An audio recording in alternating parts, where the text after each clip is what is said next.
Every story begins with a spark. A single page, a single voice, a single chapter.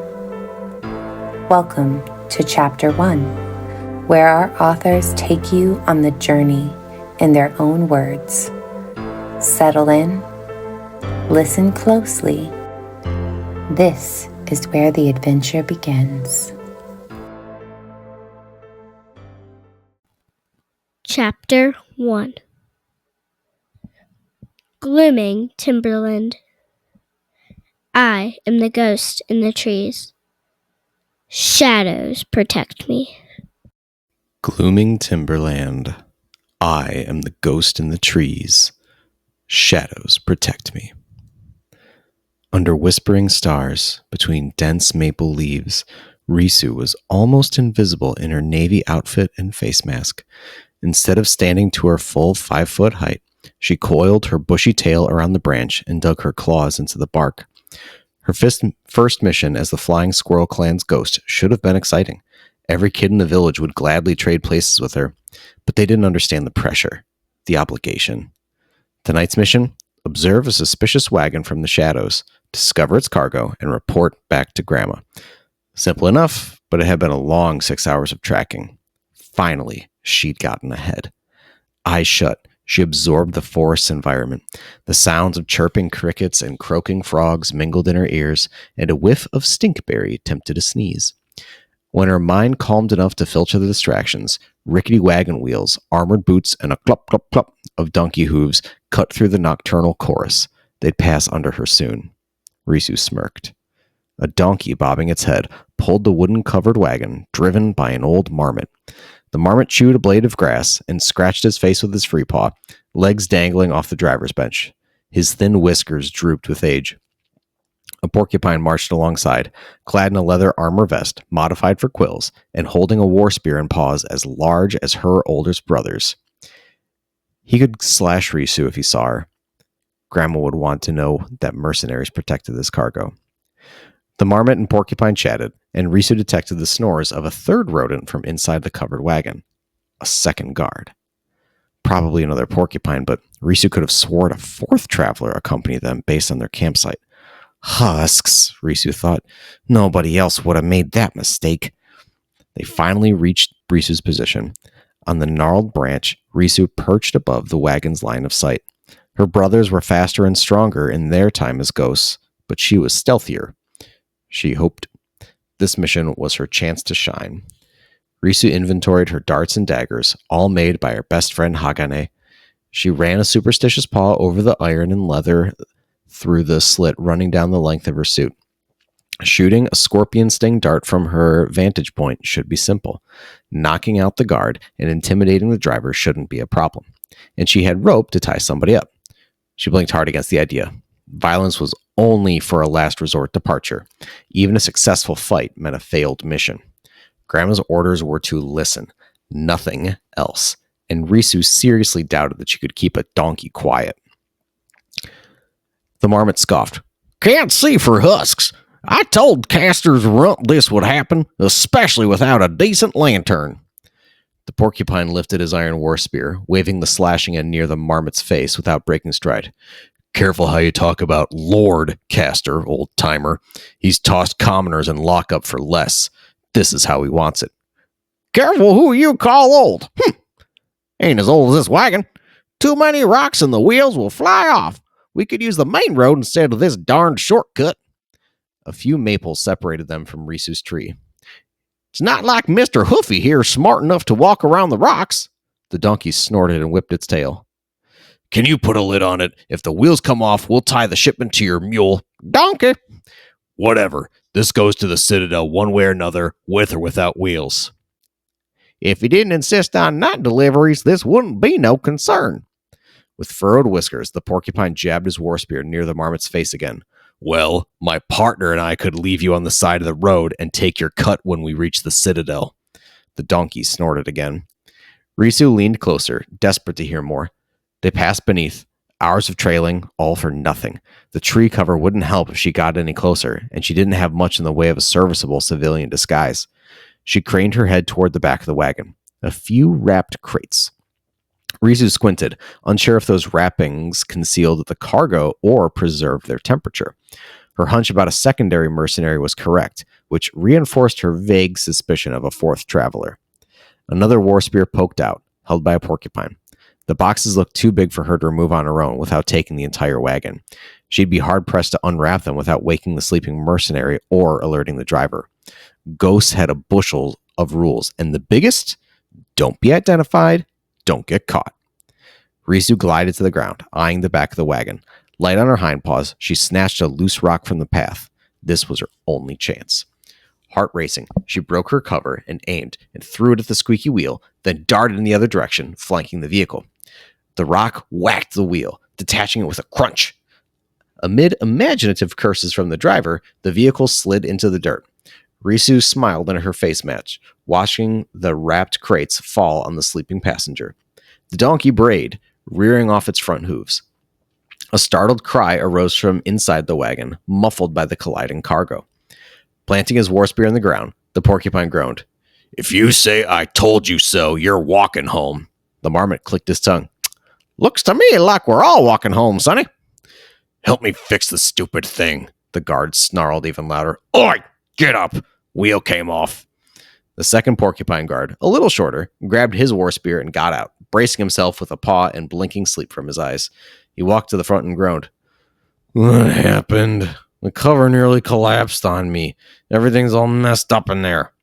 The marmot joined them, muttering flavorful unpleasantries. Risu set them to memory for later use on her siblings. With the driver and mercenaries occupied with the repairs, Risu crept forward, staying perpendicular to the donkey's blinder. One mercenary knelt in front of the wheel. Slinking, Risu climbed into the wagon from the front. She withdrew a sickle from her vest, its handle thick enough to function as a crowbar. With deliberate, quick movements, she pried open a damaged crate. Her heart beat like a small ceremonial drum as the lid opened a crack. Her jaw dropped. Cheese?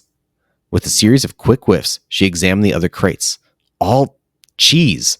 The secret delivery to the capital, requiring mercenary protection, and the cover of night was cheese?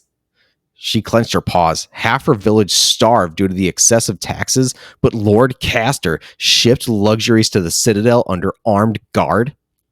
She didn't have the time or patience to ponder the injustice. Grimacing, she punched the soft yellow food. Risu shook her head at herself. Grandma said this could be a huge secret, like weapons or something. The wagon floor raised under her hind paws. Husks, Risu thought. They must have replaced the wheel already. Opportunity's running out. Enough time for a message. Revenge for her wasted effort. Withdrawing her trowel knife, she carved a message in the cheese. Bite me, Castor. Lower your taxes or you're next.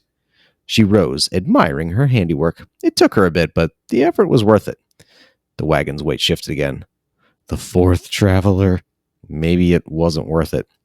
A gray squirrel appeared behind her, hindpaw on the floor, brandishing a curved sword. He wore the garb of a noble, a dark silk robe with a deep neckline. His head was fashionably shaved, but his ears were tied back, marking him as an apprentice. No mistaking, here stood an Ironheart, and he'd caught her. One false step, and she wouldn't be going home tonight. Husks, she muttered, caught by a noble. She'd never hear the end of this. The Ironheart advanced, bushy tail hovering in a defensive posture. Back here, gentle rodents. I caught a ghost trying to poison the goods.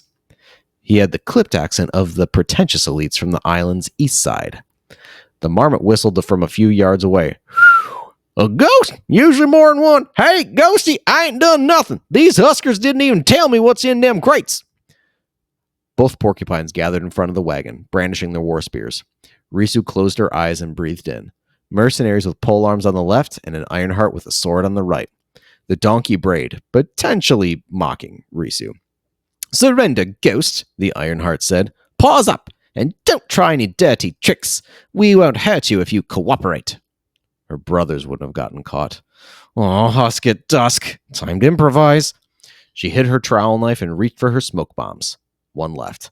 Successful escape rested in an acorn-sized pellet of crushed flowers and fungus. Using her tail, she snatched the smoke bomb from her paw. The Ironheart advanced and raised his sword. Surrender! You're surrounded! Risu faced the porcupines, and with a flick of her tail, tossed a smoke pellet toward the Ironheart, which detonated with a hissing puff. While he gasped and coughed, she darted away, sucking in air filtered through her mask. The mercenaries gasped and thrust their weapons. She hopped lightly over the blade's points, tips of her ears grazing the wagon ceiling.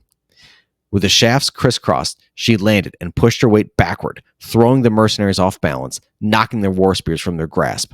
The Ironheart stumbled away from the wagon, coughing. Risu scurried toward the porcupines and left out. Amid mumbling about needing a pay raise, the taller mercenary stooped to grab his spear, while the shorter one lunged to tackle her. Risu dodged, grabbed the second war spear with her tail, and dropped it to her paws while the coughing stopped. More stinkberry next time. And dust mushroom, she thought after a sniff. To create distance, she swung the war spear in front of her, and they stepped back. The Ironheart rounded the wagon and stalked on her left, sword raised. Aw, husk! Took too long again. This pampered furball moved fast.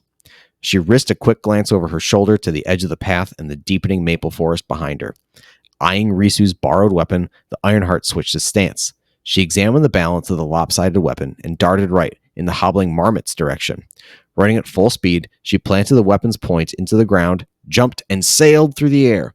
She extended her gliding skin by stretching her ankles and wrists as far apart as possible, propelling herself to the nearest tree branch. The shorter porcupine grumbled. "Aw, chip my teeth. This isn't worth it." "What's your language?" the taller one said, and the donkey whinnied. Below Risu, the shorter mercenary retrieved his war spear. The old marmot hollered, "No money in all Kanumi Island's worth this hassle. Not getting between a ghost and an Ironheart." He untethered his donkey from the wagon and did an old geezer hobble jog into the forest. The Ironheart sheathed his sword along his waist and grunted before running after her. Risu let out a quick exhale. So much for Rule 1. The Ironheart could climb, but the sword would encumber him. She glided to the next tree branch. If the Ironheart wanted to chase her, he'd need to toss his blade. An Ironheart without a weapon was still a threat, but without solid ground to fight on, he would be another chump like those porcupines. The Ironheart bounded toward her, faster than anticipated. "Smart," he said through panting, "but I'm not letting you escape." Face mask muffling her voice, she called back over her shoulder while gliding. "I didn't poison the trees." "Like I'd trust a ghost." Even without the skin to glide, the gray squirrel's pursuit impressed her. They weren't far from the village, but she couldn't risk him learning where she lived. Landing, Risu made a quick strike to the branch with her knife, then hopped to the next tree and took a sharp left, away from her village. The Ironheart called over, "When a ghost acts unpredictably, expect treachery." "Who taught you that?" "I read it in a snap of the branch and a gasp. Risu grinned under her face mask. "Better luck next time, Iron Fart." She zigzagged through the trees to throw him off the trail, stopping at the saltwater lake in the forest. Tucked behind a trio of colossal neighborwood trees by the lake was one of the island's ancient ruins. Their original purpose didn't matter now. These ruins would be the perfect ghost hideout. At least, Risu imagined that's what an Ironheart would think. She broke twigs and branches near a circle of rocks to give the appearance of a campfire. After letting them burn, she extinguished the fire and returned to the trees back toward her village. Wondering what Grandma would say when she heard they saw her, Risu's fur stood on end. The first chapter has been read, but the story has only just begun. Join us again for more voices, more worlds, more Chapter 1.